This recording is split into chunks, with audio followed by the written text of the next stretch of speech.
മുറിഞ്ഞു പോകും. അസ്സലാമു അലൈക്കും. ഇവർ ചോദിച്ച അനുബന്ധ ചോദ്യം ഞാൻ ചോദിക്കുന്നത്, നമ്മളിപ്പോൾ ഒരു ഖബർസ്ഥാനിൽ എത്തിക്കഴിഞ്ഞാൽ അസ്സലാമു അലൈക്കും യാ ദാറൽ മുഅ്മിനീൻ വ ഇൻഷാ അല്ലാഹു ബിക്കും ലൈക്കും, ഈ ചോദ്യം ഞങ്ങൾ ചോദിക്കുന്നത്, ഈ സലാം നമ്മൾ ചെല്ലുന്നത് ഈ ഖബറാളികൾ കേൾക്കുന്നുള്ള ഉദ്ദേശത്തിലല്ല അല്ല. അല്ലെങ്കിൽ സലാം ചെല്ലൂല, നമ്മളിപ്പോൾ കല്ലിനോട് ചെല്ലൂല, മരത്തിനോട് ചെല്ലൂല, സലാം ചെല്ലുന്നതായിരിക്കാം കേൾവിക്കാർക്ക് മാത്രം അല്ലേ.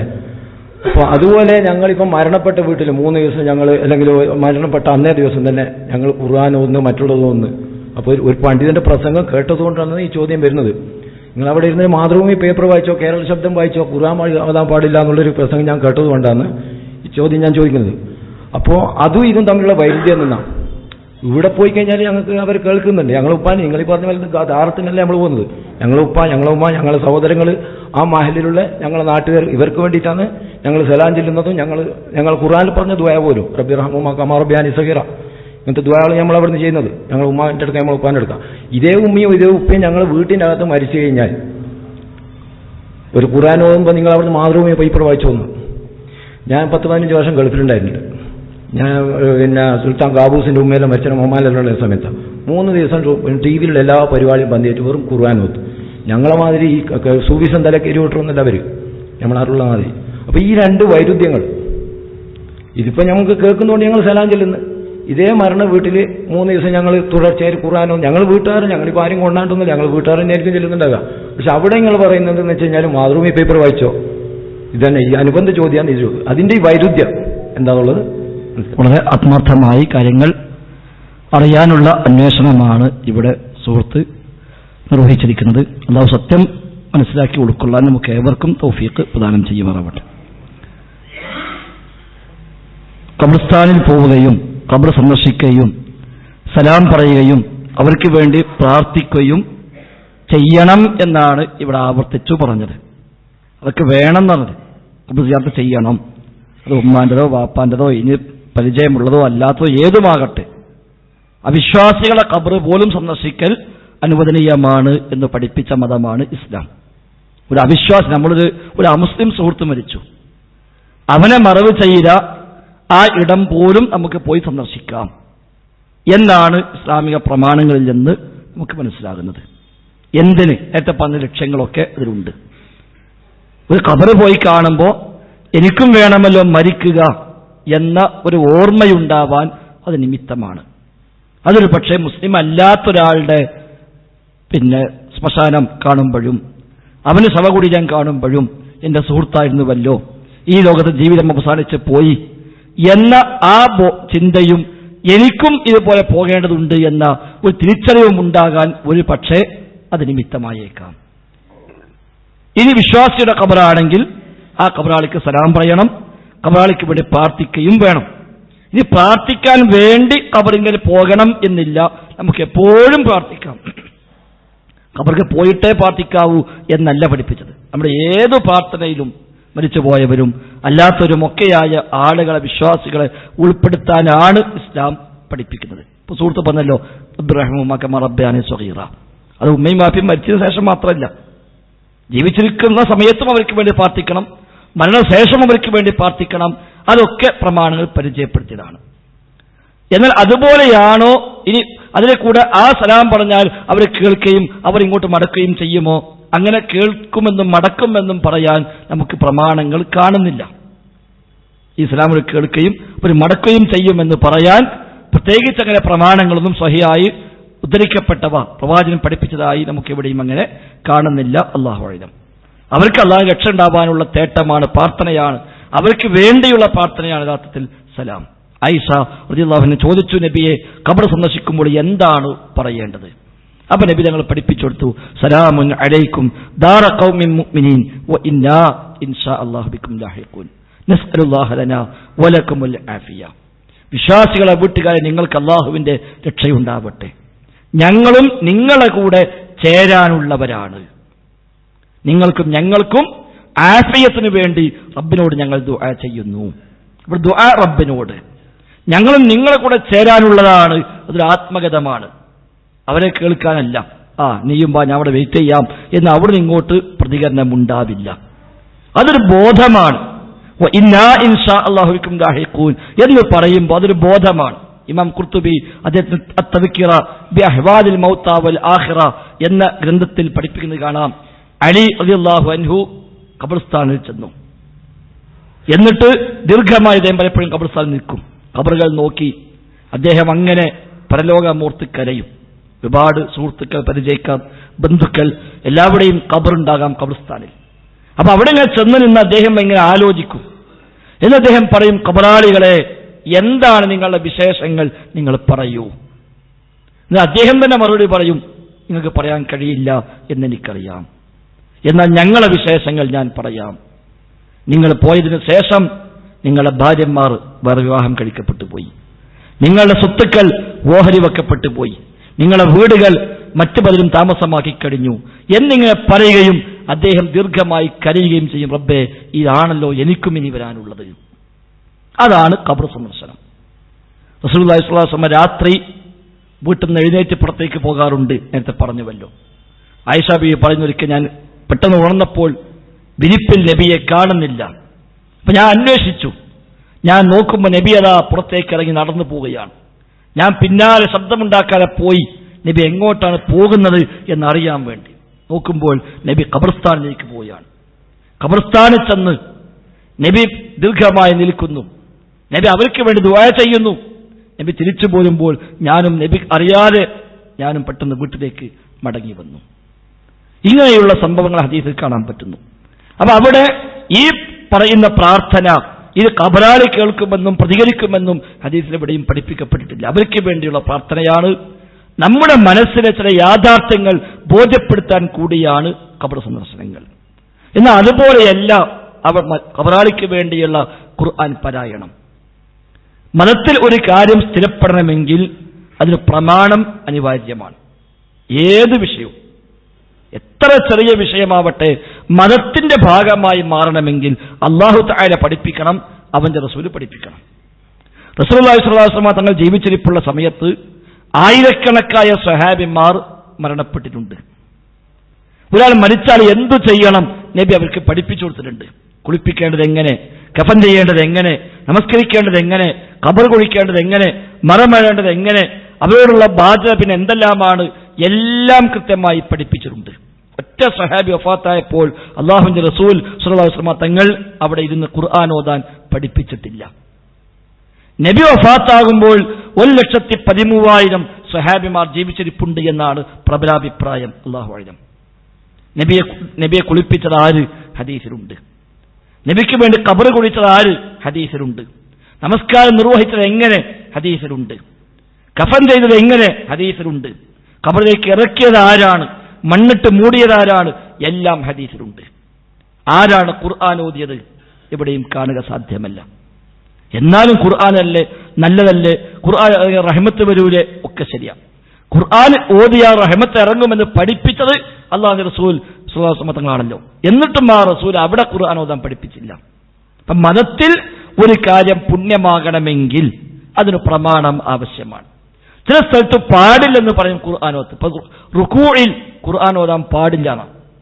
റുക്കൂ ചെയ്യും ഒരാൾ പറയും ഞാൻ ഫ്രീ ആണ്, അർജന്റ് ഒന്നുമില്ല, ഞാൻ വളരെ സാവകാശം നിസ്കരിക്കുകയാണ്, റുക്കൂഇൽ ഒരു 2 യാസീൻ ഓതാന്ന് പറഞ്ഞാൽ പറ്റൂല എന്നാണ്.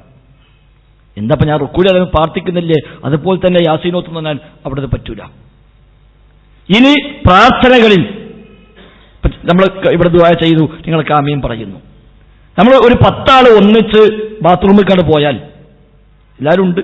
അപ്പൊ ആരെങ്കിലും പറയാം, ഏതായാലും നമ്മളെല്ലാവരും ഉണ്ടല്ലോ, ഒരാൾ പ്രാർത്ഥിക്കാം മറ്റൊരു ആമീൻ പറയാ എന്ന് പറഞ്ഞു ഒരാൾ അല്ലാഹുമ്മ ഇന്നാ നഊദു ബിക മിനൽ ഖുബുസി വൽ ഖബായിസ് എന്ന് പറഞ്ഞ് മറ്റൊരു ആമീനും ചൊല്ലി അങ്ങനെ ഉണ്ടാവോ? ഇല്ലല്ലോ. ഭാര്യയും ഭർത്താവും ഒന്നിച്ച് കിടന്നുറങ്ങുമ്പോൾ 2 ആളും നിശ്ചയിക്കപ്പെട്ട ദിക്റുകളും ദുആകളും നിർവഹിക്കണം എന്നാണ് പഠിപ്പിച്ചത്. എന്നാ ഞാൻ പ്രാർത്ഥിക്കാൻ നീ ആമീൻ പറഞ്ഞാൽ മതി എന്ന് പറയാറില്ല. അപ്പൊ ഓരോന്നിന് ഓരോ സ്ഥലത്ത് മതം പഠിപ്പിച്ച ചില നയങ്ങളും നിലപാടുമുണ്ട്. ആ നിലക്കാണ് അത് ചെയ്യേണ്ടത്. അതിലെവിടെയും മരിച്ചെടുത്തുള്ള ഖുർആനോത്തില്ല, മരിച്ചവർക്ക് വേണ്ടിയുള്ള ഖുർആനോത്തില്ല. അവിടെ മാതൃഭൂമി വായിക്കാൻ പറഞ്ഞോ? ഇല്ല, മാതൃഭൂമി വായിക്കാൻ പാടില്ല, മാതൃഭൂമി വായിക്കാനും പാടില്ല. അവിടെ ചെയ്യേണ്ടത് എന്താ? മരണത്തെപ്പറ്റി ആലോചിക്കുക, അതേക്കുറിച്ച് ചിന്തിക്കുക, മൗനമായിരിക്കുക, ശാന്തമായിരിക്കുക. ആ മരണം, അദ്ദേഹത്തിന് വരാനുള്ള അവസരങ്ങൾ, ഖബർ ജീവിതം, പരലോകം, അതിനെക്കുറിച്ച് ചിന്തിക്കുക.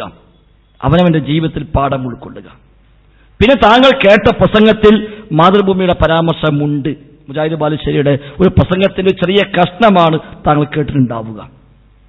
ഏതെങ്കിലും ഉസ്താദുമാർ തങ്ങളുടെ പ്രസംഗത്തിൽ ഒരു പക്ഷേ ആ കഷ്ണം കേൾപ്പിച്ചുകൊണ്ട് വിശദീകരിക്കുന്നതും കേട്ടിട്ടുണ്ടായേക്കാം. അതായത് മരിച്ച വീട്ടിൽ ഖുർആൻ ഓതലാണോ മാതൃഭൂമി വായിക്കലാണോ നല്ലത്, അല്ലെങ്കിൽ ഏതാണ് പിന്നെ ശരി എന്ന് ചോദിക്കുന്നുവെങ്കിൽ അവിടെ മാതൃഭൂമി വായിച്ചാലും ശരി ഖുർആൻ ഓതാൻ പാടില്ല എന്ന് പറയും എന്ന് അദ്ദേഹം പറയുന്നു. കാരണം ഖുർആൻ ഓതുമ്പോൾ അത് മതത്തിന്റെ ഭാഗമായിട്ടാണ് അവിടെ കൊണ്ടുവരുന്നത്. മതത്തിൽ ഒരു പുണ്യകർമ്മമായി, മതത്തിൽ അങ്ങനെ സുന്നത്തുണ്ട് എന്ന നിലക്കാണ് കൊണ്ടുവരുന്നത്. അപ്പൊ അത് മതത്തിലേക്ക് കൂട്ടിച്ചേർക്കലാണ്, അത് ഗൗരവമാണ്. അതായത് ഇന്ന് പത്രം വായിക്കുന്നു, അത് മതത്തിലെ പുണ്യകർമ്മമായിട്ടല്ല അയാൾ ചെയ്യുന്നത്. ഒരുപക്ഷെ അയാളുടെ ഒരു മര്യാദക്കുറവോ, അയാൾ മരണത്തെപ്പറ്റി ആലോചിക്കുന്നതിന് പകരം അയാൾ ഭൗതികമായ വിഷയങ്ങൾ വ്യാപൃതമായി കൂടി എന്നത് അയാളുടെ പോരായ്മയോ ആയി പരിഗണിക്കാം നമുക്ക്. കാരണം അവിടെ പത്രം വായിക്കല്ല വേണ്ടത്, അവിടെ തമാശ പറയല്ല വേണ്ടത്, അവിടെ ചിരിക്കാൻ പോലും പാടില്ല. ഇബ്നു ഉമർ റളിയല്ലാഹു അൻഹുമായ സ്വഹാബി മയ്യിത്തിന് കൂടെ പോകുമ്പോൾ ഒരാൾ ചിരിക്കുന്നത് കണ്ടപ്പോൾ അദ്ദേഹം പറഞ്ഞു, മയ്യിത്തിന് കൂടെ ചിരിക്കയോ, നിന്നോട് ഞാൻ ഇനി മിണ്ടൂലാന്നാണ്. അത്രയേറെ ഗൗരവത്തിൽ അവരെ മയ്യത്തിനെ കൂടെ പോകുമ്പോൾ, മയ്യത്തിന് സമീപത്ത് വരുമ്പോൾ, ഖബറുകൾ ചെല്ലുമ്പോൾ അവിടെയൊക്കെ മരണമോർത്ത് ഖബറോർത്ത് അള്ളാഹിനെ കുറിച്ച് ചിന്തിച്ച് നരക സ്വർഗം ആലോചിച്ച് അതിലൂടെ ഭക്തി ഉണ്ടാവലാണ് പഠിപ്പിക്കപ്പെട്ടത്. അവിടെ പത്രം വായിക്കാൻ പാടില്ല, രാഷ്ട്രീയം പറയാൻ പാടില്ല, തമാശ പറയാൻ പാടില്ല, അവിടെ കുശലാന്വേഷണങ്ങൾ പാടില്ല, അതൊന്നും പാടില്ല. എന്നാൽ ഒരാൾ ഭൗതികകാര്യം സംസാരിക്കുന്നു, ഒരാൾ ഖുർആൻ ഓതുന്നു, ഏതിനാ ഗൗരവം കൂടുതൽ എന്ന് ചോദിച്ചാൽ ഭൗതികകാര്യം സംസാരിക്കുന്നതിനേക്കാൾ ഗൗരവം കൂടുതൽ ഖുർആൻ ഓതുന്നതിന്. കാരണം എന്താ, ഖുർആൻ ഓതൽ പുണ്യകർമ്മമായി മതം പഠിപ്പിച്ച സുന്നത്തായിട്ടാണ് സമൂഹം അവിടെ ചെയ്യുന്നത്. അത് മതത്തിലേക്ക് കൂട്ടിച്ചേർക്കലാണ്, അപ്പൊ ഗൗരവം കൂടും. മറ്റൊരു മതത്തിലേക്ക് കൂട്ടിച്ചേർക്കലല്ല, അയാൾ പാലിക്കേണ്ട മര്യാദ അയാൾ പാലിക്കാതെ പോകുന്നു എന്നതാണ് അയാൾ ചെയ്യുന്നത്. അത് പ്രമാണങ്ങൾ പരിചയപ്പെടുത്തിയ മുൻഗാമികളായ ഇമാമികൾ പഠിപ്പിച്ച കാര്യവുമാണ്. സുഫ്യാൻ ഇബ്നു ഉയൈന റഹിമഹുല്ലാ ഹിജ്റ 2-ാം നൂറ്റാണ്ടിൽ ജീവിച്ച പ്രഗത്ഭനായ സുഫ്യാൻ സൗരി റഹിമഹുല്ലാ ഹിജ്റ 2-ാം നൂറ്റാണ്ടിൽ ജീവിച്ച പ്രഗത്ഭനായ പണ്ഡിതൻ, ഇമാം ഷാഫിയുടെ ഒക്കെ കാലക്കാരൻ. അദ്ദേഹം പറഞ്ഞു, അൽ ബിദ്അതു അഹബ്ബു ഇലാ ഇബ്ലീസ മിനൽ മഅസിയ. മതത്തിൽ കൂട്ടിച്ചേർക്കപ്പെടുന്ന പുത്തൻ ആചാരങ്ങളാണ് പിശാചിന് തിന്മയേക്കാൾ ഇഷ്ടം. തിന്മയേക്കാൾ പിശാചിന് ഇഷ്ടം ബിദ്അത്തുകളാണ്. കാരണം എന്താ, ലിഅന്നൽ മഅസിയത യുതാബു മിൻഹാ വൽ ബിദ്അ ലാ യുതാബു മിൻഹാ. തിന്മ ചെയ്യുന്ന മനുഷ്യൻ പശ്ചാത്തപിക്കാൻ സാധ്യത കൂടുതലാണ്. ബിദ്അത്തുകൾ ചെയ്യുന്ന മനുഷ്യൻ പശ്ചാത്തപിക്കാൻ സാധ്യത കുറവാണ്. മദ്യപിക്കുന്ന ആൾ, വ്യഭിചരിക്കുന്ന ആൾ, പലിശ വാങ്ങുന്ന ആൾ, സ്ത്രീധനം വാങ്ങുന്ന ആൾ, തീവ്രവാദം ചെയ്യുന്ന ആൾ, ഇവർക്കൊക്കെ കുറ്റബോധം വരാൻ സാധ്യതയുണ്ട്. കാരണം തെറ്റനയക്കറിയാം, അതിന് മടങ്ങാൻ സാധ്യതയുണ്ട്. എന്നാൽ ബിദ്അത്ത് ചെയ്യുന്ന, മതത്തിൽ കൂട്ടിച്ചേർക്കപ്പെട്ട കാര്യങ്ങൾ ചെയ്യുന്ന ഒരാൾ ഇത് കൂലി കിട്ടും, പുണ്യമാണ് എന്ന ധാരണയിലാണ് ചെയ്യുന്നത്. അതുകൊണ്ട് അയാൾ മടങ്ങാൻ സാധ്യതയില്ല, അയാൾ അതിന് ആവേശം കൂടാനേ സാധ്യതയുള്ളൂ. അതുകൊണ്ട് പിശാചിന് തിന്മയേക്കാൾ ഇഷ്ടം ബിദ്അത്തിനോടാണ് എന്ന് സുഫ്യാൻ സൗരി റഹിമഹുല്ലാ പഠിപ്പിക്കുന്നുണ്ട്. അതുകൊണ്ട് ഖുർആൻ ഓതാൻ എവിടൊക്കെയാണോ പഠിപ്പിക്കപ്പെട്ടത് അവിടെ ഓതാം. പൊതുവായുള്ള ഏത് രംഗത്തും ഖുർആൻ ഓതാം. ഒരാൾ സുബഹിസ്കരിച്ച് വീട്ടിലിരിക്കുകയാണ്, അയാൾക്ക് മുസ്ഹഫ് പിടിച്ച് ഓതാം, വിരോധമൊന്നുമില്ല. ഒരു ദിവസം ഞായറാഴ്ച ഒഴിവോ ഓഫീസൊന്നുമില്ല, കുറച്ചധികം ഖുർആൻ ഓതി, നല്ല കാര്യമാണ്. ഒരാൾ നടന്നു പോകുന്നു, യാത്ര ചെയ്യുന്നു, വാഹനത്തിൽ പോകുന്നു, ബസ്സിൽ കയറി അയാൾ ഇറങ്ങുന്നവരെ അയാൾക്ക് പരിചയമുള്ള, ഓർമ്മയുള്ള, ഹിഫ്ലുള്ള സൂറത്തൊക്കെ ഓതി അങ്ങനെ യാത്ര ചെയ്തു, നല്ല കാര്യമാണ്. പക്ഷെ അയാൾ പറയാണ് ബസ്സിൽ യാത്ര ചെയ്യുമ്പോൾ ഖുർആൻ ഓതൽ പുണ്യമാണ്, സുന്നത്താണ് എന്ന് പറഞ്ഞാലോ അവിടെ വകുപ്പ് മാറുന്നു. അത് മതത്തിൽ ഒരു പുതിയ കർമ്മം പ്രത്യേകമായി അയാൾ ചേർക്കലായി മാറും. ഒരാൾ മരത്തിൽ കയറി ഇറങ്ങുന്നവരെ അയാൾ സുബ്ഹാനല്ലാഹ് സുബ്ഹാനല്ലാഹ് ചൊല്ലിയിട്ട് അയാൾ കയറിയതും ഇറങ്ങിയതൊക്കെ തെറ്റാണോ? അല്ല. പക്ഷെ അയാൾ പറയാ മരത്തിൽ കയറുമ്പോൾ സുബ്ഹാനല്ലാഹ് പറയാൻ സുന്നത്തുണ്ട് എന്ന് പറഞ്ഞാലോ അവിടെ വകുപ്പ് മാറി. ആ മതത്തിലേക്കൊന്ന് കൂട്ടിച്ചേർക്കുമ്പോൾ അതിനാണ് ബിദ്അത്ത് എന്ന് പറയുക. അല്ലാഹുവിന്റെ റസൂൽ സ്വല്ലല്ലാഹു അലൈഹി വസല്ലം ഏറ്റവും ചുരുങ്ങിയത് 1000 പ്രാവശ്യമെങ്കിലും പറഞ്ഞ ഹദീസാണ് കുല്ലു ബിദ്അത്തിൻ വലാല. മതത്തിലേക്ക് കൂട്ടിച്ചേർക്കപ്പെടുന്ന കാര്യങ്ങൾ മുഴുവനും വഴികേടാകുന്നു. എല്ലാം വഴികേടാണ്. വകുല്ല ദലാലത്തിൻ ഫിന്നാർ. വഴികേടുകളെല്ലാം നരകത്തിലേക്കുമാകും. അതുകൊണ്ട് ഖുർആനാണെങ്കിലും ദിക്റാണെങ്കിലും ദുആ ആണെങ്കിലും സ്വലാത്താണെങ്കിലും നിസ്കാരമാണെങ്കിലും ഒക്കെ അല്ലാഹും റസൂലും പഠിപ്പിച്ച ആ വൃത്തത്തിൽ നിൽക്കലാണ് അവിടെ ഏറ്റവും പ്രധാനം. ഇപ്പൊ സുബ്ഹി നമ്മൾ നിസ്കരിക്കുന്നു, സുബഹിക്ക് മുമ്പ് 2 റക്അത്ത് നിസ്കരിക്കുന്നു. സുബഹിക്ക് ശേഷം 2 റക്അത്ത് നിസ്കരിക്കാറുണ്ടോ? റവാത്തിബായിക്കൊണ്ട് ഇല്ല. അപ്പോൾ ഒട്ടും ചോദിക്കുക, സുബഹിക്ക് മുമ്പ് 2 റക്അത്ത് നിസ്കരിക്കുക, അതുപോലെ തന്നെ ശേഷം നിസ്കരിച്ചാലും എന്താ ഇപ്പോൾ വ്യത്യാസം വെച്ചാൽ വ്യത്യാസമുണ്ട്. ളുഹറിന് മുമ്പ് നിസ്കരിക്കുന്നു, ശേഷം നിസ്കരിക്കുന്നു. അസറിന് മുമ്പില്ല, അസറിന് മുമ്പുണ്ട്, ശേഷമില്ല. മഗ്‌രിബിന് മുമ്പും ശേഷം നിസ്കരിക്കാം, ഇശാഇന് മുമ്പും ശേഷം നിസ്കരിക്കാം. സുബഹിക്ക് മുമ്പുണ്ട്, ശേഷമില്ല. കണ്ടോ, സുബഹിക്ക് മുമ്പുണ്ട്, ശേഷമില്ല. അസറിന് ശേഷമില്ല, മുമ്പുണ്ട്. അപ്പൊ എന്താ ഇത് ഇങ്ങനെ എല്ലാം ഒരുപോലല്ലേ? അല്ല, അത് അള്ളാഹുവാണ് പഠിപ്പിക്കേണ്ടത്. അല്ല, വെള്ളമില്ലെങ്കിൽ തയമ്മം ചെയ്യാം, wudu ചെയ്യാൻ വെള്ളമില്ല, തയമ്മം ചെയ്യാം. വീട്ടിൽ ചോദിക്കുക, വെള്ളം ഇല്ലെങ്കിൽ തയമ്മം ചെയ്തൂടെ? എന്നാലും വെള്ളം ഉണ്ടെങ്കിൽ തയമ്മം ചെയ്തൂടെ? പറ്റൂല. അപ്പം മതത്തിന്റെ കാര്യത്തിൽ അതാണ്. നമുക്കതിൽ നമ്മുടെ യുക്തിയും നമ്മുടെ ബുദ്ധിയും നമ്മുടെ ചിന്തയുമല്ല ഒരു കാര്യം മതത്തിന്റെ ലേബലിൽ കൊണ്ടുവരാനുള്ള മാനദണ്ഡം. അള്ളാഹു പഠിപ്പിച്ചുവോ അവന്റെ റസൂല് പഠിപ്പിച്ചുവോ എങ്കിൽ ദീനാണ്. അള്ളാഹു മുസ്ലിം പഠിപ്പിച്ചിട്ടില്ലേ എങ്കിൽ മതമല്ല. അപ്പൊ ഏത് വിഷയത്തിലും ആ ഒരു അന്വേഷണം, അള്ളാഹുവിന്റെ റസൂൽ സ്വല്ലല്ലാഹു അലൈഹി വസല്ലം തങ്ങൾ ഈ വിഷയത്തിൽ എന്തു പഠിപ്പിച്ചു, നബിയിൽ നിന്ന് മതം പഠിച്ച സ്വഹാബിമാർ ഇതിൽ എന്ത് ചെയ്തു, അവർ ചെയ്തിട്ടില്ല എങ്കിൽ അത് പുണ്യമല്ല, അവർ ചെയ്തിട്ടുണ്ട് എങ്കിലോ അത് പുണ്യവുമാണ്. അപ്പൊ ഖബർ സിയാറത്ത് അവർ ചെയ്തു, അവർ ചെയ്യാൻ പറഞ്ഞു. ഖബറാളിയോട് സലാം പറയൽ അവർ ചെയ്തു, ചെയ്യാൻ പറഞ്ഞു. ഖബറാളിക്ക് വേണ്ടി പ്രാർത്ഥിക്കൽ അവർ ചെയ്തു, ചെയ്യാൻ പറഞ്ഞു. എന്നാൽ മയ്യത്തിന് മുമ്പിൽ വെച്ചോ ഖബറിങ്ങിൽ വെച്ചോ അവർക്ക് പ്രത്യേകമായി ഖുർആൻ ഓതി അതിന് കൂലി അവർക്ക് ഹദിയ ചെയ്യൽ നബി തങ്ങൾ പഠിപ്പിച്ചിട്ടില്ല, സ്വഹാബിമാർ ചെയ്തിട്ടില്ല, നമുക്ക് ചെയ്യാൻ പാടില്ല. അതാണ് മതത്തിന്റെ ഒരു അടിസ്ഥാന പാഠം.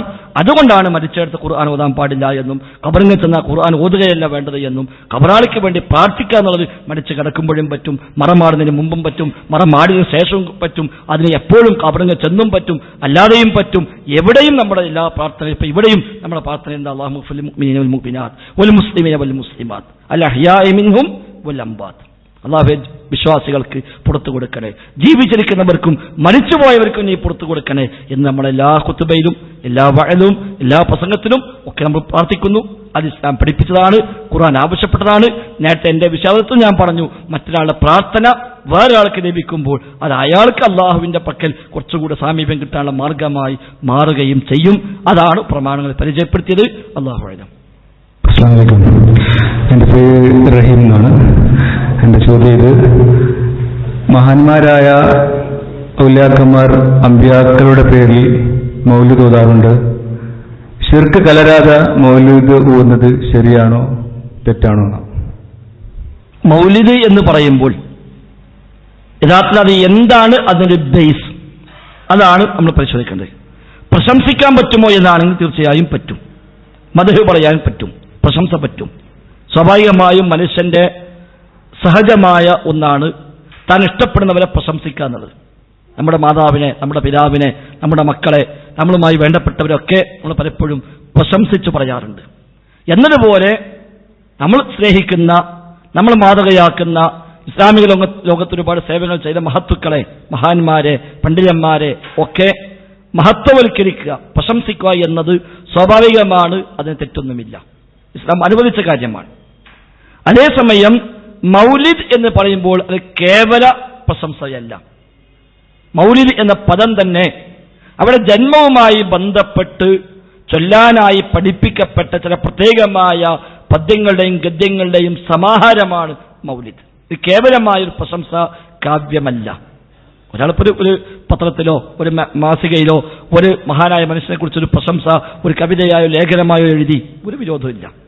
അതാരും വിട്ടു സൂക്ഷിച്ചിങ്ങനെ എന്നും രാവിലെയും വൈകുന്നേരം ചൊല്ലിപ്പോകാറൊന്നുമില്ല.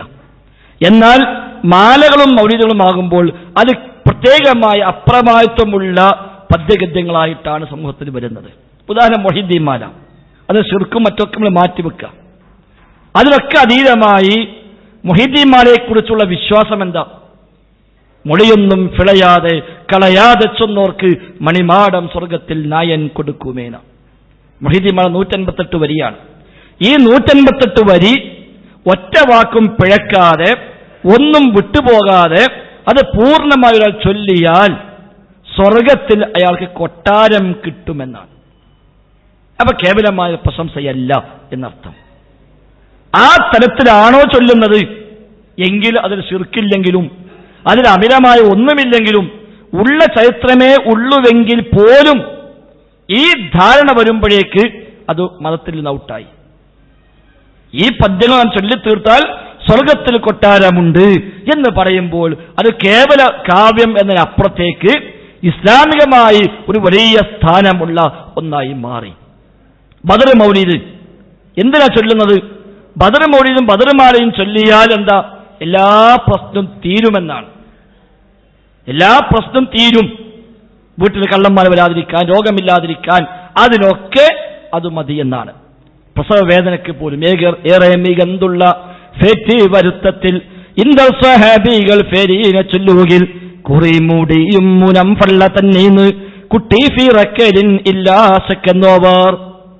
പ്രസവ വേദനയിൽ ഈ പേരാണ് ചൊല്ലി തീർത്താൽ ചൊല്ലി തീരും മുമ്പ് വയറ്റുന്ന് കുട്ടി പിറക്കും, സംശയം വേണ്ടാണ്. ആ നിലക്കാണോ ചൊല്ലുന്നത്? എങ്കിൽ ഞാൻ ഒരു ശിർക്കുമില്ലെങ്കിലും ആ വിശ്വാസം തന്നെ പോയി. അതുകൊണ്ടാണ് മൗലിദുകൾ നമ്മൾ അങ്ങനെ എതിർക്കുന്നത്. അല്ലെങ്കിൽ കേവലം ഒരു പ്രശംസാകാവ്യമാണെങ്കിൽ ആർക്കും ആക്ഷേപമില്ല. നമ്മളൊക്കെ പ്രശംസിച്ച് ലേഖനം എഴുതുന്നവരും കവിത ചൊല്ലുന്നവരും ഒക്കെ തന്നെയാണല്ലോ. മുജാഹിദ് പുസ്തകത്തിന്റെ മദ്രസ പാഠപുസ്തകങ്ങളിൽ ഒരു പുസ്തകത്തിന്റെ പേര് തന്നെ മുഹമ്മദ് നബി അനുപമ വ്യക്തിത്വം എന്നാണ്. മുഹമ്മദ് നബി അനുപമ വ്യക്തിത്വം ഒരു പുസ്തകത്തിന്റെ പേരാ, പാഠപുസ്തകത്തിന്റെ. അതിന് പ്രവാചകന്റെ ജീവിതത്തിലെ മഹത്വങ്ങൾ കുട്ടികളെ പഠിപ്പിക്കുക പുസ്തകം. അവിടെ പത്രങ്ങളിൽ, മാസികകളിൽ, പ്രസിദ്ധീകരണങ്ങളിലെല്ലാം അങ്ങനെയുള്ള പ്രവാചകന്മാരെയും മഹത്തുക്കളെയും ചരിത്രം പഠിപ്പിക്കാറുണ്ട്. മൊഹീദ്ദീൻ ഷെയ്ഖിനെ പറ്റി പ്രത്യേകം പുസ്തകം പ്രസിദ്ധീകരിച്ചവരാ മുജാഹിദുകൾ. ഷെയ്ഖ് ജീലാനി എന്ന പേരിൽ ഒരു പുസ്തകം തന്നെ, അദ്ദേഹത്തിന്റെ ശരിയായ ചരിത്രം സമൂഹത്തെ പഠിപ്പിക്കാൻ വേണ്ടി പുസ്തകം ഇറക്കിയവരാ മുജാഹിദ് പ്രസ്ഥാനം. പല മഹാന്മാരെയും കുറിച്ച് അങ്ങനെ പുസ്തകങ്ങൾ എഴുതിയിട്ടുണ്ട്.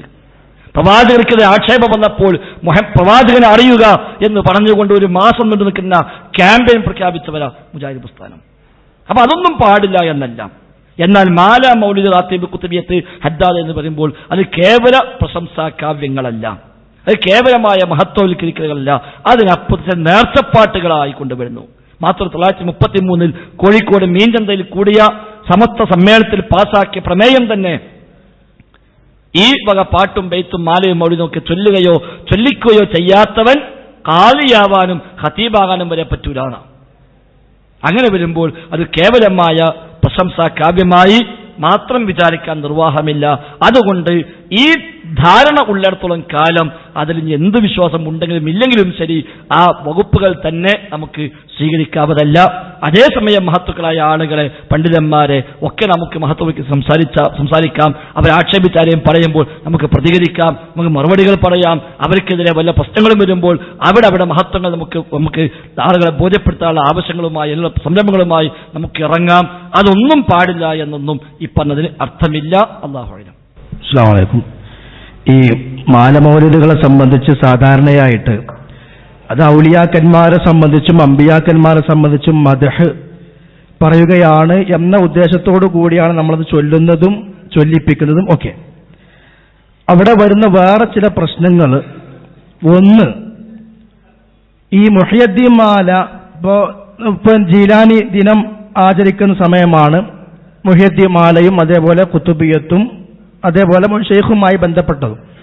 അപ്പൊ അത് ചൊല്ലുന്ന ഒരാളുടെ വിശ്വാസം എന്താണ്? അത് എനിക്ക് സ്വർഗത്തിലേക്കുള്ള മാർഗം. ഈ മുഹ്യിദ്ദീൻ മാല പോലെ രചിക്കപ്പെട്ട മറ്റൊന്നാണ് റിഫായി മാല.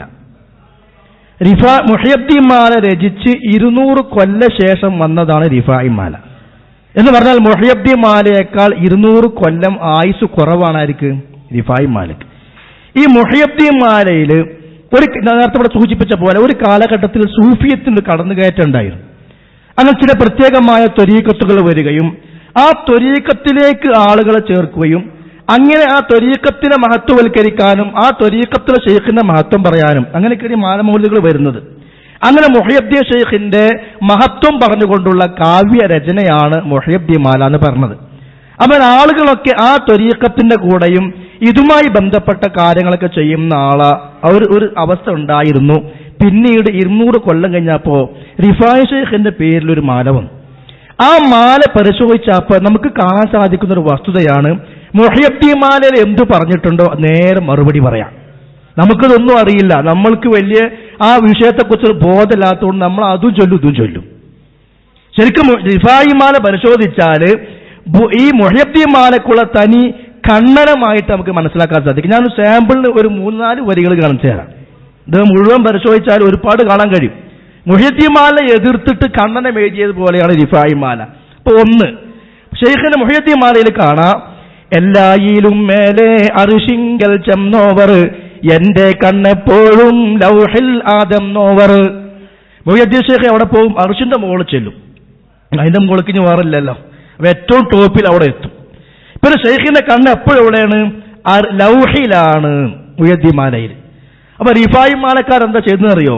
ഇരിപ്പിൽ ഞാൻ ലൗഹുൽ മഹ്ഫൂസ് നോക്കിയിട്ട് ഉലകർക്കുറുതി പാറയും ഞാനും നോവർ. മുഹ്യിദ്ദീൻ ഷെയ്ഖിന് ലൗഹുൽ മഹ്ഫൂസ് ആണെങ്കിൽ അർശിന്റെ അവിടെ പോണ്ടേ, ഞാൻ ഇവിടെ ഇരുന്നിട്ട് തന്നെ നോക്കുന്നുണ്ട്. അപ്പൊ ആർക്കാ പവർ കൂടുതൽ? ആ മുഹ്യിദ്ദീൻ ഷെയ്ഖിന്റെ ആ ത്വരീഖത്തിൽ അല്ല, ഇപ്പുറത്തെ ത്വരീഖത്തിലേക്ക് വരണം. ഇവിടെ റിഫായി ത്വരീഖത്ത് വാറുണ്ട്, അത് ജീലാനി ത്വരീഖത്താണ്. അതിനേക്കാൾ നല്ലത് ഇവിടെയാണ്. ഒരു തരം മത്സരം തന്നെയാണ്. അത് ഒരു ഉദാഹരണം. ഇനി രണ്ടാമത്തെ ഒരു ഉദാഹരണം നോക്കി നിങ്ങൾ. മുഹ്യിദ്ദീൻ മാലയിൽ കാണാം, 4 കിതാബേയും മറ്റുള്ള സുഹഫയും നായൻ ആരുളാലേ ഓതി ഉണർന്നവർ. തൗറാത്ത്, ഇൻജീൽ, സബൂർ, ഇങ്ങനെ ഖുർആൻ 4 കിതാബ്. പിന്നെ ഏതെല്ലാം സുഹഫ് ഏടുകളുണ്ടോ അതൊക്കെ അള്ളാഹിന്റെ കൽപ്പന പ്രകാരം മുഹ്യിദ്ദീൻ ഷെയ്ഖ് ഓതി പഠിച്ചിട്ടുണ്ട്. അപ്പൊ എല്ലാ ഇൽമു പാലിക്കാനുള്ളത് ഷെയ്ഖിനാണ്. അപ്പൊ റിഫായി മാലക്കാരൻ, റിഫായി തരീഖത്തിന്റെ ആളെന്ത് ചെയ്തു? ഇൽമു അവിടെ എല്ലാ ഇൽമും അപ്പുറത്താന്ന് പറഞ്ഞാൽ ഇവിടെ ആളുണ്ടാവില്ലല്ലോ. അപ്പൊ അതിന് മറുപടി കേട്ടോ. ഓതും ഫുറൂഖാൻ സബൂറിഞ്ചിൽ തൗറാത്തും ഓതാതറിഞ്ഞ് ഞാനെന്ന് പറഞ്ഞോവർ. നിങ്ങളെ ഷെയ്ഖ് ഓതി പഠിച്ചതല്ലേ, ഞങ്ങളെ ഷെയ്ഖ് ഓതാണ്ട് പഠിച്ചതാണ്. ഇത് കണ്ണൻ അല്ലെങ്കിൽ പിന്നെ എന്താ? നമ്മൾ രണ്ടും ചൊല്ലും, നമ്മുടെ കാര്യം എത്ര ഉള്ളൂ, നമുക്കിത് ഓതിയാൽ മതി. അപ്പൊ നമ്മൾ ചൊല്ലിപ്പിക്കുന്ന ആളുകൾ എത്ര കനമുള്ളവരാണോ അതനുസരിച്ചിട്ട് നമ്മളെ സ്വർഗത്തിലേക്കുള്ള മാർഗമാണെന്ന് മനസ്സിലാക്കി പോയതാണ്. ഇനി ഒരു ഉദാഹരണം കൂടി ആ വിഷയത്തിൽ കേട്ടോളൂ. മുഹ്യിദ്ദീൻ ഷെയ്ഖിനെ സംബന്ധിച്ച് അദ്ദേഹത്തിന്റെ വലിയ കഴിവ് പറയാണ്. കണ്ണിൽ കാണാത്തതും കൽബാകത്തുള്ളതും കൺകൊണ്ട് കണ്ട പോൽ കാട്ടി പറഞ്ഞോവർ. അത് ഷെയ്ഖിന്റെ ഒരു കറാമത്ത്, നല്ല കഴിവാണ്. എല്ലാം കൺകൊണ്ട് കണ്ട പോലെ പറയും, കണ്ടില്ലെങ്കിലും കൽബകത്തുള്ളതൊക്കെ അങ്ങനെ പറയും.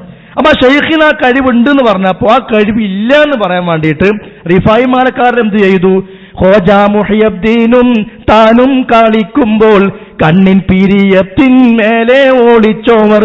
കണ്ണിൽ കാരുമീശീം മാമിൽ ചൊല്ലിയാർ കണ്ടില്ല ഉങ്കൾ വാരുവീനാതെന്നോവർ. മുഹ്യിദ്ദീൻ ഷെയ്ഖും റിഫായി ഷെയ്ഖും കൂടി ഒളിച്ചപ്പോ മുഹ്യിദ്ദീൻ ഷെയ്ഖിന്റെ കണ്ണിന് പുരികത്തിൽ റിഫായി ഷെയ്ഖ് കയറി ഒളിച്ചു, എന്നിട്ട് കണ്ടില്ല, തെരഞ്ഞു നടന്നു.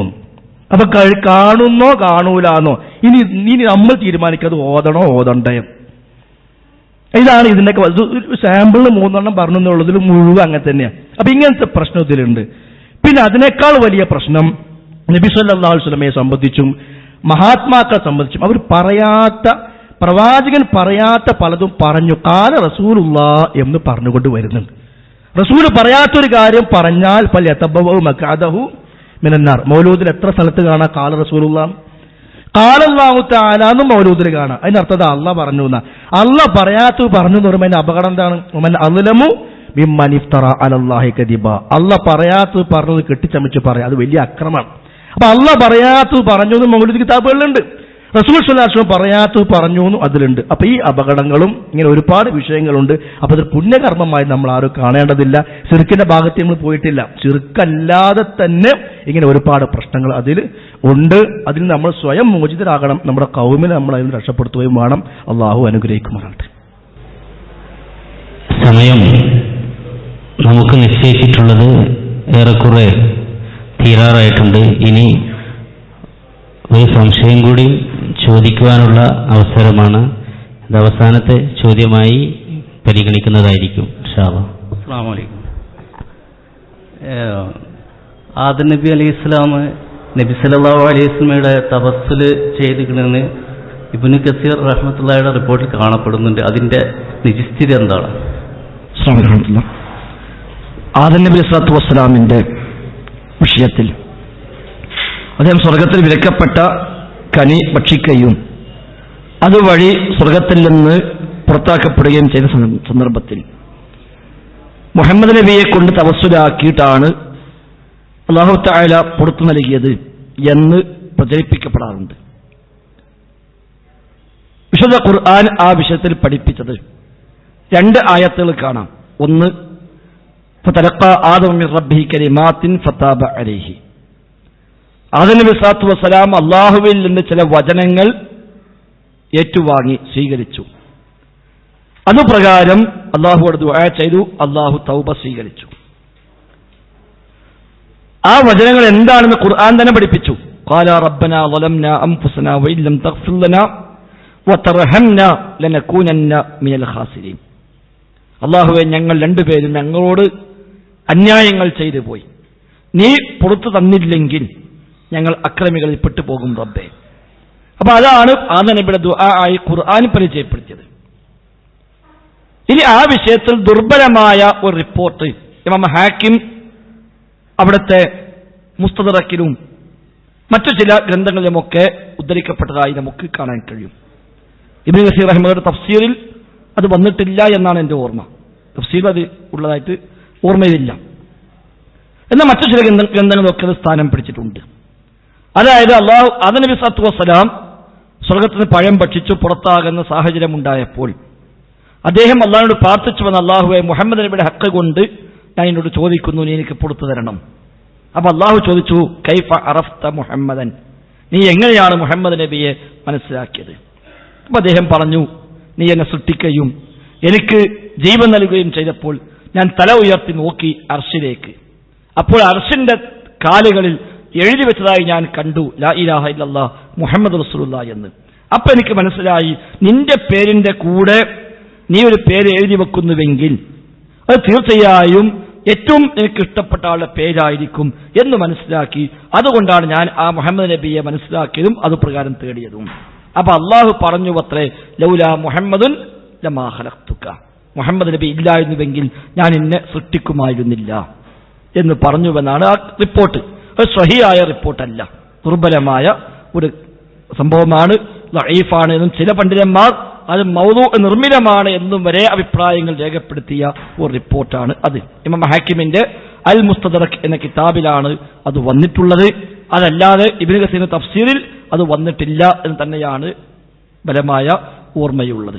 പിന്നെ മറ്റു ചില തഫ്സീറിൽ വന്നിട്ടുണ്ട്. ഇപ്പോൾ ജലാലുദ്ദീൻ സുയൂത്തിയുടെ അദ്ദുറുൽ മൻസൂർ എന്ന കിതാബിൽ അത് വന്നിട്ടുണ്ട്. അത് ഇത് മാത്രമല്ല, അങ്ങനെ ഒരുപാട് കഥകൾ പിൽക്കാലത്ത് ഉണ്ടാക്കിയിട്ടുണ്ട്.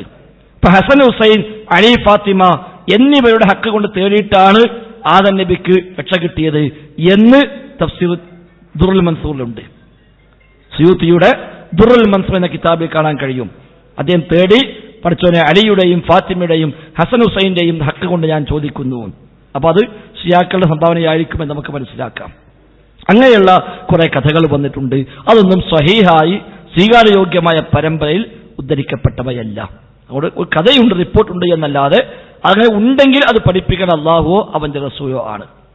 ആ അള്ളാഹു പഠിപ്പിച്ചതാവട്ടെ, റബ്ബനാ ളലംനാ അൻഫുസനാ വഇല്ലം തഗ്ഫിർ ലനാ വതർഹംനാ ലനകൂനന്ന മിനൽ ഖാസിരീൻ എന്ന് പ്രാർത്ഥിച്ചുവെന്നാണ് വിശുദ്ധ ഖുർആൻ തന്നെ എടുത്തു പറഞ്ഞത്. അവിടെ ഹക്കും ജാഹും ബർക്കത്തും ഒന്നുമില്ല. ഇനി ഈ വിഷയത്തിൽ മാത്രം സഖാഫിമാരുമായി നമ്മൾ ഒരു സംവാദം നടത്തിയിട്ടുണ്ട്.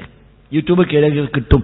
അകലാട് സംവാദം എന്നടിച്ചാൽ തൃശ്ശൂർ ജില്ലയിൽ ചാവക്കാടടുത്ത് അകലാട് എന്ന സ്ഥലത്ത് വെച്ച് സഖാഫിമാരുമായി ഈ ഒറ്റ വിഷയത്തിൽ ആദം നബി സ്വല്ലല്ലാഹു അലൈഹി വസല്ലം മുഹമ്മദ് നബിയുടെ ഹക്ക് കൊണ്ടാണോ തേടിയത്, അങ്ങനെ സംഭവം ഉണ്ടോ ഇല്ലേ എന്ന വിഷയത്തിൽ മാത്രമായി എ പി വിഭാഗം സുന്നികളും മുജാഹിദുകളും തമ്മിൽ വാദപ്രതിവാദം ഈ വിഷയത്തിൽ 4-5 മണിക്കൂർ നീണ്ടു നിൽക്കുന്ന ഒരു ചർച്ചയുണ്ടായിട്ടുണ്ട്. യൂട്യൂബ് കയറി അകലാട് സംവാദം എന്നടിച്ചാൽ നിങ്ങൾക്കത് കിട്ടും. അതിൽ വിശദമായി ഇൻഷാല്ലാ വിഷയം പഠിക്കാനും സാധിക്കുമെന്ന് കൂടി സൂചിപ്പിക്കുക. ഏതായിരുന്നാലും ഏത് വിഷയത്തിലും നമുക്ക് അള്ളാഹുവും റസൂലും പഠിപ്പിച്ചു തന്ന കാര്യം മാത്രമേ മതമായി സ്വീകരിക്കാൻ നിർവാഹമുള്ളൂ എന്നത് നാം ഇതിലെ ഒരു ആശയമായി നമ്മൾ പഠിക്കുക. അതോടൊപ്പം റഹ്മാനായ റബ്ബിനോട് മാത്രം പ്രാർത്ഥിക്കുക, അവരോട് മാത്രം സഹായമർത്ഥിക്കുക. അതാണ് ഏറ്റവും അടിസ്ഥാനം. അള്ളാഹു അല്ലാത്ത ഒരാൾക്കും നമ്മെ സഹായിക്കാൻ സാധ്യമല്ല. ഒരു മഹാനും ഒരു നബിക്കും ഒരു വലിയനും ഒരു ഷഹീദിനും ഒരു സ്വാലിഹിനും ഒരു മലക്കിനും ഒരു ജിന്നിനും ഒരാൾക്കും തന്നെ നമ്മെ സഹായിക്കാൻ സാധ്യമല്ല. ആരൊക്കെ ലോകത്ത് എന്തൊക്കെ ചെയ്താലും അവർക്ക് നിശ്ചയിക്കപ്പെട്ട വ്യവസ്ഥ പ്രകാരം എന്താണോ ചെയ്യാൻ കഴിയുക അത് ചെയ്യുമെന്നല്ലാതെ അതിനപ്പുറത്ത് മറഞ്ഞ വഴിയിൽ കാര്യകാരണ ബന്ധങ്ങൾക്ക് അതീതമായി അദൃശ്യ മാർഗത്തിൽ അള്ളാഹു മാത്രമേ സഹായിക്കുകയുള്ളൂ, മറ്റാരും സഹായിക്കില്ല. ജിന്നുകളും മലക്കളൊക്കെ അഭൗതിക കഴിവുള്ളവരാണ് എന്ന ചർച്ചകൾ ഈ അടുത്ത കാലങ്ങളിലായി നമ്മുടെ ആളുകളിൽ തന്നെ ചില ആളുകൾ ഉന്നയിക്കാൻ തുടങ്ങി. അത് വലിയ അപകടം തന്നെയാണ്. അതിന്റെ ഒരു ബാക്കി പത്രം എന്ന നിലക്കാണ് നമ്മുടെ നാട്ടിൽ പല ഹദീസുകളും നിഷേധിക്കുന്ന സാഹചര്യം ഉണ്ടായത്. അത് കൂടി നമ്മൾ ഇതിന്റെ ഒരു അനുബന്ധം എന്ന നിലക്ക് മനസ്സിലാക്കേണ്ടതുണ്ട്. അല്ലാഹുവല്ലാത്ത അവന്റെ സൃഷ്ടികളായ ജിന്നുകളും മലക്കൾക്ക് അബോധ കഴിവുള്ളവരാണെന്ന് പറയുകയും അതുകൊണ്ട് അവരാരും മനുഷ്യ ജീവിതത്തിൽ ഇടപെടുകയില്ല, മലക്കൾ സഹായിക്കില്ല, ജിന്നുകളെ ഉപദ്രവിക്കില്ല, അങ്ങനെ ഉപദ്രവിക്കുമെന്നോ സഹായിക്കുമെന്നോ വിശ്വസിച്ചാൽ തന്നെ അബൗദ്ധികമായി സഹായിക്കുന്നു വിശ്വസിക്കലായി എന്ന് തെറ്റിദ്ധരിച്ച ചില ആളുകൾ അങ്ങനെ പുതിയ നയങ്ങൾ സ്വീകരിക്കുകയും അങ്ങനെ ജിന്നും ശൈത്താനൊക്കെ നമ്മുടെ നാട്ടിൽ ചർച്ചയായി മാറുകയും ചെയ്തു. അതിന്റെ ഒരു ബാക്കി പത്രമായി കൊണ്ടാണ് ചില ആളുകളൊക്കെ സിഹറിന് യാഥാർത്ഥ്യമില്ല, കണ്ണീറിന് യാഥാർത്ഥ്യമില്ല, ജിന്നുപാലക്ക് യാഥാർത്ഥ്യമില്ല തുടങ്ങിയ വാദങ്ങൾ കൊണ്ടുവരികയും അടുത്ത സ്റ്റെപ്പിൽ സംസം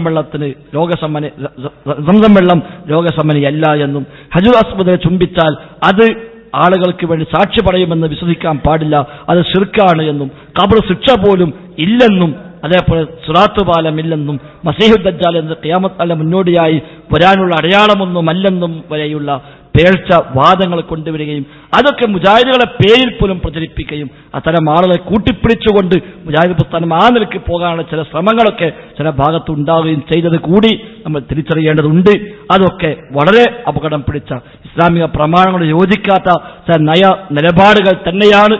സ്വന്തമായി പ്രചരിപ്പിച്ചപ്പോൾ അതൊരു വേണ്ടത്ര അഡ്രസ് കിട്ടാതിരുന്നപ്പോൾ അതൊരു ഔദ്യോഗിക സംവിധാനത്തിൽ പ്രചരിപ്പിക്കാൻ ചില ആളുകൾ പരിശ്രമിച്ചതാണ് പിന്നീട് അത് ഐക്യത്തിന്റെ തരത്തിലേക്കൊക്കെ മാറിയത് എന്നത് കൂടി നമ്മൾ തിരിച്ചറിയുക. ഏതായാലും നമ്മളെ സംബന്ധിച്ച് അള്ളാഹും റസൂലും എന്താണോ മതമായി പഠിപ്പിച്ചത് അത് മാത്രം മതമായി സ്വീകരിക്കുക. അതിൽ ഏതെങ്കിലും ഒന്ന് നമുക്ക് ഉൾക്കൊള്ളാൻ കഴിയുന്നില്ല എന്നോ നമ്മുടെ ബുദ്ധിക്ക് അത് സ്വീകാര്യമല്ല എന്നോ നമുക്കത് തത്വം മനസ്സിലാക്കാൻ സാധിക്കുന്നില്ല എന്നോ ഒക്കെയുള്ള ന്യായം പറഞ്ഞ് തള്ളാൻ നമുക്ക് പാടില്ല. അള്ളാഹു റസൂലും പഠിപ്പിക്കാത്ത ഒന്ന് മതമായി കൊണ്ടുവരാനും പാടില്ല. രണ്ടിന്റെയും ഇടയ്ക്കാണ് ഹക്കുള്ളത്. തള്ളിക്കളയലല്ല, പഠിപ്പിക്കാത്തത് കൂടി മതമായി കൊണ്ടുവരലുമല്ല. രണ്ടിന്റെയും ഇടയിൽ മധ്യമമായ നിലപാടാണ് നാം സ്വീകരിക്കേണ്ടത്. ആ നിലയ്ക്ക് നമ്മൾ ദീൻ ഉൾക്കൊള്ളണമെന്ന് കൂടി സൂചിപ്പിച്ചുകൊണ്ട് ഈ ഭാഗം ഇവിടെ അവസാനിപ്പിക്കുന്നു. എന്തുണ്ടോ മരണപ്പെട്ടു കഴിഞ്ഞാൽ 3 കാര്യങ്ങളുള്ള ബാക്കിയാവല്ലേ? സ്വലിയായ സന്താനം, അതുപോലെ അവർ ചെയ്ത നന്മകള്, സദക്ക. അപ്പോൾ വേറൊരു വ്യക്തി അദ്ദേഹത്തിന് വേണ്ടി പ്രാർത്ഥിച്ചാൽ അതെങ്ങനെ സ്വീകരിക്കുമോ? അതെ, മറ്റൊരാളുടെ പ്രാർത്ഥന എങ്ങനെയാണ് മരണപ്പെട്ട വ്യക്തിക്ക് സ്വീകരിക്കപ്പെടുക? അവിടെ ഇത് രണ്ടും നമ്മൾ വ്യത്യാസം. ഒന്ന് 3 കാര്യം ബാക്കിയാകും എന്ന് പറഞ്ഞു. ഒന്ന് അവൻ പ്രചരിപ്പിച്ച വിജ്ഞാനം, അത് അവന്റെ അധ്വാന ഫലമാണ്. നമ്മളിവിടെ മുഖാമുഖം നടത്തി, ഞങ്ങളൊക്കെ മരിച്ചു പോയാലും ഒരു പക്ഷേ ഇതിങ്ങനെ CD-യായും അതേപോലെ യൂട്യൂബിലൂടെയും ഒക്കെ ഒരു പക്ഷേ പ്രചരിക്കും. ഇതിലൂടെ കാര്യങ്ങൾ ബോധ്യപ്പെട്ട് ചില ആളുകൾക്ക് ജീവിതത്തിൽ മാറ്റം വരും. അവരിലൂടെ ഒരുപാട് ആളുകൾക്ക് ഒരു പക്ഷേ ഭാവിയിൽ മാറ്റം വരും. അതൊക്കെ യഥാർത്ഥത്തിൽ ഈ ഒരു അധ്വാനത്തിന്റെ ബാക്കി പത്രമാണല്ലോ. അപ്പൊ അതിന്റെ പ്രതിഫലം കിട്ടിക്കൊണ്ടിരിക്കുന്നു. ചെയ്തു വെച്ച കർമ്മങ്ങളുടെ തുടർച്ചയായിട്ടാണ് അത് നമുക്ക് ഖബറിലേക്ക് ലഭിച്ചുകൊണ്ടേയിരിക്കും. അതേപോലെ ജാരിയായ സ്വതക്കൾ, നിലനിൽക്കുന്ന ദാനധർമ്മങ്ങൾ, പള്ളികൾക്ക്, മദ്രസകൾക്ക്, സ്ഥാപനങ്ങൾക്ക്, അതുപോലെ സ്ഥിരമായി നിലനിൽക്കുന്ന സംവിധാനങ്ങൾക്ക് നൽകുന്ന സാമ്പത്തികമായ ശാരീരികമായ അതിന് നൽകുന്ന സംഭാവനകൾ, അത് ആ സംരംഭം എത്ര കാലം നിലനിൽക്കുമോ അത്രയും കാലം കിട്ടിക്കൊണ്ടിരിക്കും. കാരണം അതും അവന്റെ അധ്വാന ഫലമാണ്. മൂന്നാമത് അവന് വേണ്ടി പ്രാർത്ഥിക്കുന്ന മക്കൾ, അതും അവന്റെ അധ്വാനമാണ് മക്കൾ എന്നുള്ളത്. അവനാണ് പഠിപ്പിച്ചത്, അവനാണ് വളർത്തിക്കൊണ്ടുവന്നത്, അവനാണ് അവർ ഇസ്ലാമികമായ മര്യാദകൾ നൽകിയത്. അതുകൊണ്ട് ഇവന്റെ അധ്വാന ഫലം തന്നെയാണ് മക്കൾ, അതും ഇവന്റെ കർമ്മമായി പരിഗണിക്കപ്പെടും. അങ്ങനെ കർമ്മങ്ങളുടെ ഫലം കിട്ടുക എന്നത് ഈ 3-ൽ പരിമിതമാണ്. മറ്റൊരാളുടെ പ്രാർത്ഥന എന്ന് പറയുമ്പോൾ അയാൾ പ്രാർത്ഥിച്ചതിന്റെ കൂലിയല്ല നമുക്ക് കിട്ടുന്നത്, പ്രാർത്ഥിച്ചതിന്റെ കൂലി അയാൾക്ക് തന്നെയാണ്. ആ പ്രാർത്ഥന സ്വീകരിക്കപ്പെട്ടതിന്റെ ഗുണഫലമാണ് ലഭിക്കുന്നത്. അള്ളാഹുവിനെ ഇയാൾക്ക് പുറത്തു കൊടുക്കണേ എന്ന് പ്രാർത്ഥിക്കുമ്പോൾ പ്രാർത്ഥിച്ചതിനുള്ള പ്രതിഫലം പ്രാർത്ഥിച്ച ആൾക്ക് തന്നെയാണ്, അത് മരിച്ചാൾക്കല്ല. എന്നാൽ ആ പ്രാർത്ഥന അള്ളാഹു സ്വീകരിച്ചാൽ റിസൾട്ട് എന്താണ്? പുറത്തു കൊടുക്കണേന്ന് പ്രാർത്ഥിച്ചു, റബ്ബ് സ്വീകരിച്ചു, എന്താ കിട്ടുക? അയാൾക്ക് പുറത്തു കൊടുക്കും. ആ പ്രാർത്ഥനയുടെ ഗുണമാണ് അയാൾ അനുഭവിക്കുന്നത്. പ്രാർത്ഥിക്കുക എന്ന ഇബാദത്ത് ചെയ്തതിന് കൂലി പ്രാർത്ഥിച്ച ആൾക്ക് തന്നെയാണ്. അതാണ് വ്യത്യാസം. ഇതങ്ങനെ പ്രാർത്ഥിക്കാൻ ഖുർആൻ ഹദീസും പഠിപ്പിക്കുകയും ചെയ്തു. പ്രാർത്ഥിക്കാൻ ഖുർആൻ ഹദീസും പഠിപ്പിച്ചു. വിശ്വാസികളെ പറ്റി പറഞ്ഞപ്പോൾ റബ്ബന ഗ്ഫിർ ലനാ വലിഇഖ്വാനിനാ അല്ലദീന സബഖൂനാ ബിൽ ഈമാൻ, ഞങ്ങൾക്കും ഞങ്ങളെ മുമ്പ് കഴിഞ്ഞു പോയ വിശ്വാസികൾക്കും നീ പുറത്തു കൊടുക്കണേ എന്ന് പ്രാർത്ഥിക്കുന്നവരാണ് വിശ്വാസികൾ എന്ന് ഖുർആൻ എടുത്തു പറയുകയും ചെയ്തു. ഇപ്പൊ പ്രമാണമുണ്ട്. അതോടൊപ്പം ചെയ്ത ഇബാദത്തിന് കൂലിയല്ല കിട്ടുക. എന്നാൽ മക്കൾ ചെയ്യുമ്പോഴല്ല, മക്കളുടെ പ്രവർത്തനത്തിന്റെ അതിന്റെ പ്രതിഫലം തന്നെ ഇവർക്കുമുണ്ട്. കാരണം ഇവന്റെ അധ്വാന ഫലമാണ്.